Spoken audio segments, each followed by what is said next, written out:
സ്വർണ്ണവില ഉയർന്നു. ഇനി എന്താണെന്ന് വെച്ച് കഴിഞ്ഞാൽ ഇപ്പോൾ നെഗറ്റീവ് ട്രെൻഡിലാണ് ഗോൾഡ് ഇപ്പോൾ പോകുന്നത്. പക്ഷേ ഇന്നലെ രാത്രി തന്നെ വലിയ രീതിയിൽ ഉയർച്ചയിലേക്ക് ഗോൾഡ് എത്തിയിരുന്നു. ഇന്ത്യയിൽ പറഞ്ഞിട്ടുണ്ടായിരുന്നു സ്വർണ്ണവില കൂടുമെന്നുള്ളത്. എത്രയാണ് പറയാൻ മുമ്പ് വരാൻ പോകുന്ന സ്വർണ്ണവിലയുടെ സാധ്യത നേരത്തെ അറിയാൻ താല്പര്യമുള്ള എല്ലാവരും ചാനൽ സബ്സ്ക്രൈബ് ചെയ്യുക, വീഡിയോ ലൈക്ക് ചെയ്യുക. അത് നിങ്ങൾക്ക് സ്വർണ്ണം വിൽക്കണമെന്ന് വാങ്ങണം എന്നൊക്കെ മുൻകൂട്ടി തീരുമാനിക്കാൻ ഒരുപാട് ഉപകാരപ്രദമായി മാറിയേക്കും. അതുവഴി നിങ്ങൾക്ക് വലിയ രീതിയിലുള്ള ലാഭം ഉണ്ടായേക്കാം. അപ്പോൾ ഗോൾഡ് ഇന്ന് ഉയർന്നതെന്ന് വെച്ച് കഴിഞ്ഞാൽ 57,800 കൂടി ഒരു 250 രൂപ അങ്ങ് കൂടി. നമ്മൾ പറഞ്ഞതിൻ്റെ ഏകദേശം അടുത്ത് തന്നെയാണ് ഇന്ന് സ്വർണ്ണവില കൂടിയിട്ടുള്ളത്. 58,080 മാറിയിട്ടുണ്ട് ഒരു പവൻ സ്വർണ്ണത്തിന്. ഇപ്പോൾ സ്ലൈറ്റ് നെഗറ്റീവ്നെസ്സിലാണ് ഗോൾഡ് ഉള്ളത്.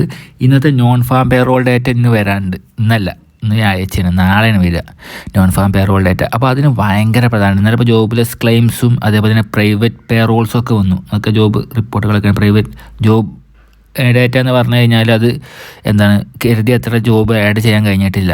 അതുകൊണ്ടാണ് സ്വർണ്ണവില IADP റിപ്പോർട്ട് വന്നതുകൊണ്ടാണ് സ്വർണ്ണവില കൂടാൻ കാരണം. ജോബ്ലെസ് ക്ലെയിംസ് കുറച്ചൊക്കെ കുറഞ്ഞിട്ടുണ്ട്, എങ്കിൽ കൂടിയും ജോബ്ലെസ് ക്ലെയിംസ് ഉണ്ടല്ലോ ജോബില്ലാത്തവരുടെ. അപ്പോൾ FOMC മിനിറ്റ്സും വന്നു.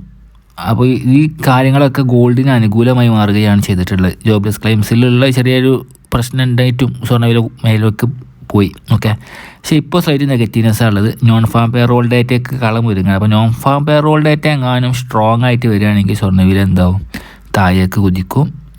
അത് ലോക്കൽ ഡേറ്റയാണെങ്കിൽ സ്വർണ്ണവില മേലേക്കും പോകും.